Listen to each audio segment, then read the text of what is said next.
तीसरा अध्याय सेनापति सहित महिषासुर का वध। ध्यानम। जगदम्बा के श्री अंगों की क्रांति उदय काल के सहस्त्र सूर्य के समान है। वह लाल रंग की रेशम साड़ी पहने हुए, उनके गले में मुंडमाला शोभा पा रही है। दोनों स्तनों पर रक्त चंदन का लेप लगा है। वह अपने कर कमलों में जप मालिका, विद्या और अभय तथा वर नामक मुद्राएं धारण किए हुए हैं। तीन नेत्रों से सुशोभित मुखारविंद की बड़ी शोभा हो रही है। उनके मस्तिष्क पर चंद्रमा के साथ ही रत्नमय मुकुट बंधा है तथा वे कमल के आसन पर विराजमान है। ऐसी देवी को मैं भक्तिपूर्वक प्रणाम करता हूँ। ऋषि कहते हैं, दैत्य की सेना को इस प्रकार तहस नहस होते देख महादैत्य सेनापति चिछुर क्रोध में भरकर अंबिका देवी से युद्ध करने के लिए आगे बढ़ा। वह असुर रणभूमि में देवी के ऊपर इस प्रकार बाणों की वर्षा करने लगा जैसे बादल मेरुगिरी के शिखर पर पानी की धार बरसा रहे हों। तब देवी ने अपने बाण से उसके बाण समूह को अनानास ही काटकर उसको घोड़े और सारथी को भी मार डाला। साथ ही उसके धनुष तथा अत्यंत ऊंची ध्वजा को भी तत्काल काट गिराया। धनुष कट जाने पर उसके अंगों को अपने बाणों से बीध डाला। धनुष, रथ, घोड़े और सारथी के नष्ट हो जाने पर वह असुर ढाल और तलवार लेकर देवी की ओर दौड़ा। उसने तीखी धार वाली तलवार से सिंह के मस्तिष्क पर चोट करके देवी की भी बाएं भुजा में बड़े वेग से प्रहार किया। राजन, देवी की बाहें पर पहुंचते ही वह तलवार टूट गई। फिर तो क्रोध से लाल आंखें करके उस राक्षस ने शूल हाथ में ले लिया और उसे उस महादैत्य ने भगवती भद्रकाली के ऊपर चलाया। वह शूल आकाश से गिरते हुए सूर्यमंडल की भांति अपने तेज से प्रज्वलित हो उठा। उस शूल को अपनी ओर आते हुए देख देवी ने भी शूल का प्रहार किया। उसके राक्षस के शूल के सैकड़ों टुकड़े हो गए। साथ ही महादैत्य चिछुर की भी धज्जियां उड़ गईं। वह प्राणों से हाथ धो बैठा। महिषासुर के सेनापति उस महापराक्रमी चिछुर के मर जाने पर देवताओं को पीड़ा देने वाला चामर हाथी पर चढ़कर आया। उसने भी देवी के ऊपर शक्ति का प्रहार किया, किंतु जगदम्बा ने उसे अपने हुंकार से ही आहत एवं निष्प्रभ करके तत्काल पृथ्वी पर गिरा दिया। शक्ति टूटकर गिरी हुई देख चामर को बड़ा क्रोध हुआ। अब उसने शूल चलाया, किंतु देवी ने उसे भी अपने बाणों द्वारा काट डाला।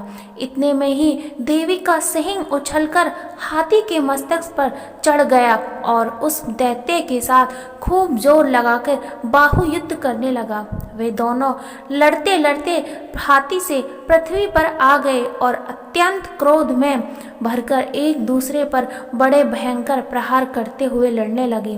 तदनंतर सिंह बड़े वेग से आकाश की ओर उछला और उधर से गिरते समय उसने पंजों की मार से चामर का सिर धड़ से अलग कर दिया।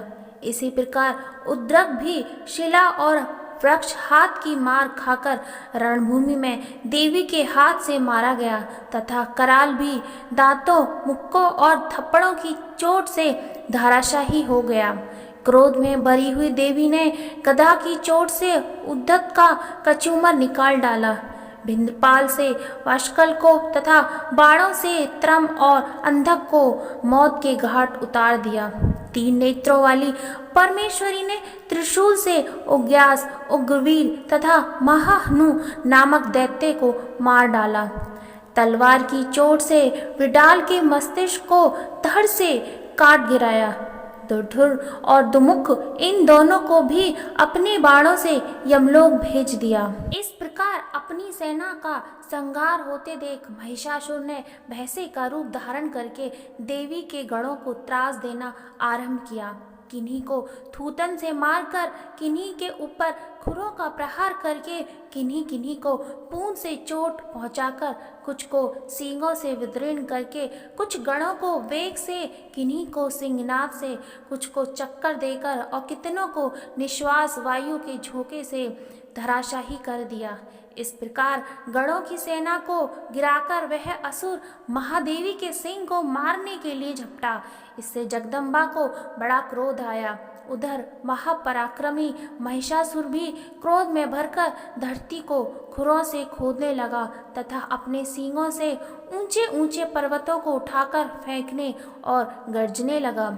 उस वेग से चक्का देने के कारण पृथ्वी क्षुब्ध होकर फटने लगी। उसकी पूंछ से टकराकर समुद्र सब ओर से धरती को डुबोने लगा। हिलते हुए सींगों के आहात से विदीर्ण होकर बादलों के टुकड़े टुकड़े हो गए। उसके श्वास की प्रचंड वायु के वेग से उड़े हुए सैकड़ों पर्वत आकाश से गिरने लगे। इस प्रकार क्रोध में भरे हुए उस महादैत्य को अपनी ओर आते देख चंडिका ने उसका वध करने के लिए महान क्रोध किया। उन्होंने पाश फेंककर उस महान असुर को बांध लिया। उस महासंग्राम में बंध जाने पर उसने भैंसे का रूप त्याग दिया और तत्काल सिंह के रूप में वह प्रकट हो गया।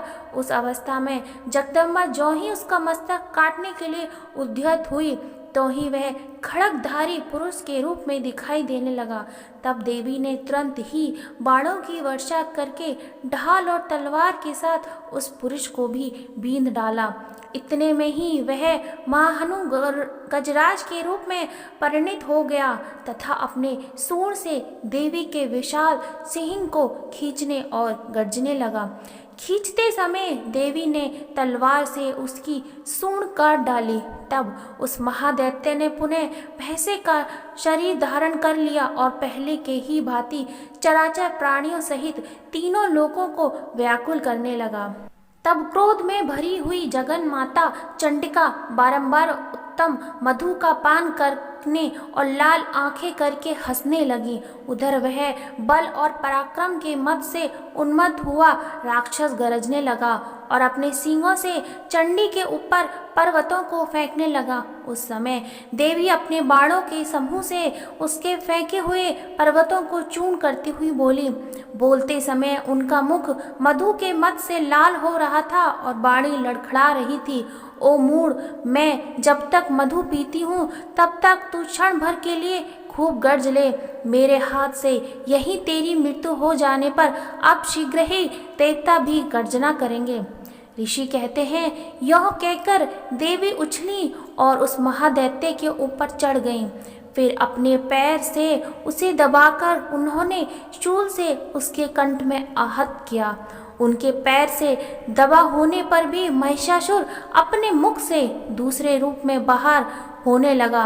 अभी आधे शरीर से ही वह बाहर निकलने पाया था कि देवी ने अपने प्रभाव से उसे रोक दिया। आधा निकला होने पर भी वह महादैत्य देवी से युद्ध करने लगा। तब देवी ने बहुत बड़ी तलवार से उसका मस्तिष्क काट गिराया। फिर तो हाहाकार करते हुए दैत्यों की सारी सेना भाग गई। तब संपूर्ण देवता अत्यंत प्रसन्न हो गए। देवताओं ने दिव्य महिषियों के साथ दुर्गा देवी का स्तवन किया। गंधर्वराज गाने तथा अप्सराएं नृत्य करने लगी। इस प्रकार श्री मार्कंडेय पुराण में सर्वणकी मरवंतर की कथा के अंतर्गत देवी महात्म्य में महिषासुर वध नामक तीसरा अध्याय पूरा हुआ। अगर इस अध्याय को पढ़ने में कोई त्रुटि हो गई है तो मुझे क्षमा करें। क्षमा प्रार्थना सुनने के लिए ऊपर दी गए हुए आई बटन पर क्लिक करें। मिलते हैं अगली वीडियो में, तब तक के लिए जय माता दी।